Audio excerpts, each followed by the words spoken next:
ఈ రాజ్య వ్యవస్థకి కేంద్ర బిందువుల్ని చేయడం నిజమైన జాతీయత. కులానికి, మతానికి, భాషకి, ప్రాంతానికి అతీతంగా ఈ జాతిని కలిపి ఉంచడం నిజమైన జాతీయత.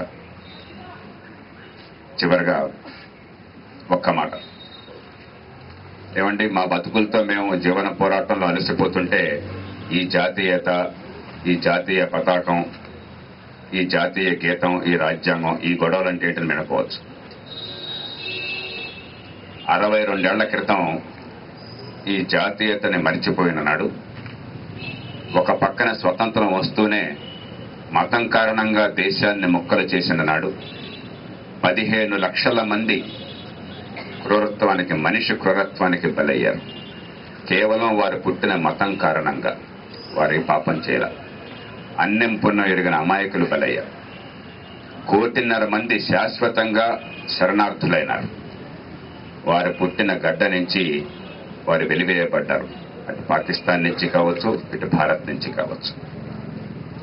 6 లక్షల మంది క్షతగాత్రులైనారు. ప్రపంచ చరిత్రలో యుద్ధం లేని కాలంలో ఇంతమంది మరణం కానీ, ఇంతమంది శాశ్వతంగా వలసపోవటం కానీ మరెన్నడూ జరగలేదు. మన జాతి మూలాలను మరిచిపోయినట్లయితే, మనందరం ఒకే సంస్కృతికి వారసు, నాగరికతకి, చరిత్రకి వారసు అన్న విషయాన్ని విస్మరించినట్లయితే, కులాన్ని, మతాన్ని, ప్రాంతాన్ని, భాషని అధిగమించి మనందరినీ ఓ పాశం బంధిస్తోందన్న విషయాన్ని మర్చిపోయినట్లయితే ఈ జాతికి దుర్గతే. అందుకనే నిరంతరం మన జాతీయ గీతాన్ని, మన జాతీయ పతాకాన్ని, మన రాజ్యాంగ విలువల్ని గుర్తుంచుకోవాలి. నేను ఇందాక మనం చేసినట్టుగా జాతీయతకు కొత్త అర్థాన్ని ఇవ్వాలి. జాతీయత అంటే కేవలం భరతమాతని ఆరాధించటం కాదు, ఒక విగ్రహంలాగా పూజించటం కాదు. జాతీయత అంటే పుట్టిన ప్రతి బిడ్డకి ఎదిగే అవకాశాలు వచ్చి ఏర్పాటు చేయడం. ఏ తల్లి గర్భాన ఓ బిడ్డ పుట్టిందన్నది బిడ్డ భవిష్యత్తుని శాసించకుండా ఉండడం. అలాంటి జాతీయతకు ప్రత్యేకంగా ఒక మహోన్నతుడైనటువంటి మానవవాది, నిష్కలంక దేశభక్తుడు, జాతీయవాది రవీంద్రనాథ్ ఠాగూర్ రాసినటువంటి అద్భుతమైన ఆ గేయాన్ని మనం జాతీయ గీతంగా అనుకున్నాం. ఆ జాతీయ గీతాన్ని స్మరించుకోవటమే కాదు, హాయిగా, స్వేచ్ఛగా, స్వచ్ఛందంగా ప్రపంచమంతా గుర్తించేలా పాడుకుందాం. ఈ జాతిని నిలుపుకుందాం. 60 ఏళ్ల రిపబ్లిక్ 60 ఏళ్లు తాగకుండా 600 ఏళ్లు కొనసాగుతుందని గట్టిగా చాటు చెప్తాం. అందుకు సిద్ధమైనటువంటి ఆదివారం ఉదయమైనా అసౌకర్యమైనా కూడా అందుకు సిద్ధమైన మీ అందరినీ మనసారా అభినందిస్తూ, ఈ జాతి నిర్మాణంలో మనమంతా నిరంతరం భాగస్వాములు అవుతామని చెప్పి ఆశిస్తూ మీ అందరికీ నమస్కరిస్తూ సెలవు తీసుకుంటున్నాను. జై Hind.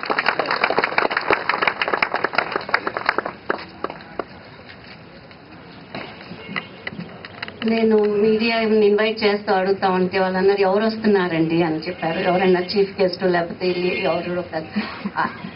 I just want to tell you, we citizens have to be the leaders. We are the ones who are most important in a democracy. So we, please, as many citizens as can come forward here in front of the cameras, sing the national anthem as loud as you can in accompaniment with the record we have. Because we are the heroes. We are the dignitaries. We are the leaders. And we are the ones who put the other leaders in place. So please come forward. I want ladies and men and youth and everybody, and to the cameras, these are the dignitaries. Please.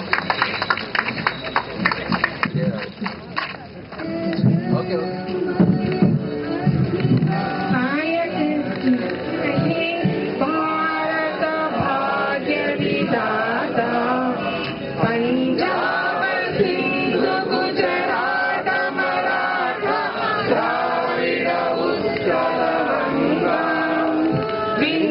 Himalaya, Yamuna, Ganga, Utsala,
But